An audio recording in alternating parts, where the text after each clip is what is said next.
நாகரீகம் எனும் குடியில் ஏறி வசிக்கத் தொடங்கும் முன் ஒலிகள் அரைக்கூவல்களாய் வடிவம் பெற துவங்கிய காலம் தொட்டு கல் தோன்றி மண் தோன்றா காலத்தில் முன் தோன்றிய மூத்த மொழி நம் அன்னை தமிழ் மொழி.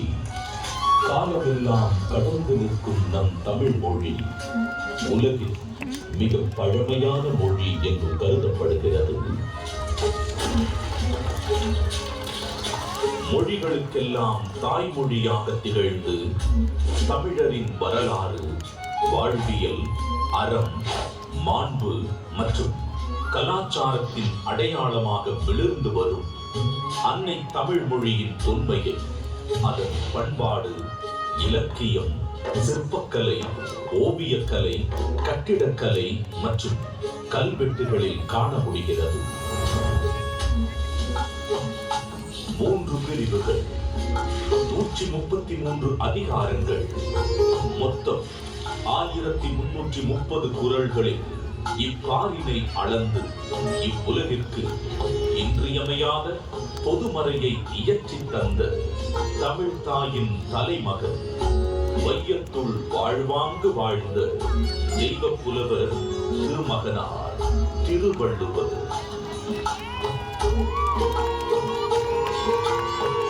ஐயன் வள்ளுவனின் பிறந்த வருடம் தமிழக அரசால் கிமு 31 என்று வழங்கப்படுகின்றது. சென்னையின் மயிலாப்பூரில் வாழ்ந்ததாக கருதப்படும் இவர் காவிரி பாக்கத்தை ஒட்டி வாழ்ந்து வந்த மார்க்செய்ன் என்பவரது மகள் வாசுகியை மணமுடித்தார் என்றும் கூறப்படுகின்றது.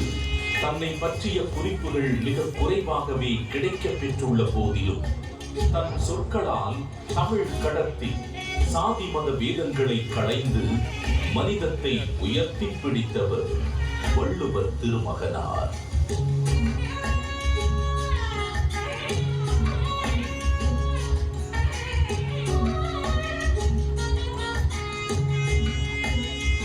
சுமார் 2000 ஆண்டுகள் பழமையான சங்க இலக்கியத்தில் 11 கீழ்கணக்கு நூல்களில் ஒன்றான திருக்குறளை தமிழ் மொழியின் தலைசிறந்த நீதி நூல்களில் ஒன்றென கூறலாம். 1.5 அடியில் 7 சொற்களில் மட்டுமே கொண்டு எழுதப்பட்டு ரத்தின சுருக்கமாக, அதே நேரத்தில் மிக ஆழமான கருத்துக்களை வெளிப்படுத்தும் நூலாக, மிகச் சிறிய வார்த்தைகளில் மிகப்பெரிய தத்துவங்களை அடக்கியுள்ள நூலாக இருக்கும் திருக்குறள் இன்றும் அது வகுத்தளிக்கும் நெறிமுறைகளுக்காகவும் அது வழங்கக்கூடிய பகுத்தறிவிற்காகவும் தமிழர்கள் மட்டுமல்லாது பல்வேறு மக்களாலும் விரும்பி போற்றப்படுகிறது.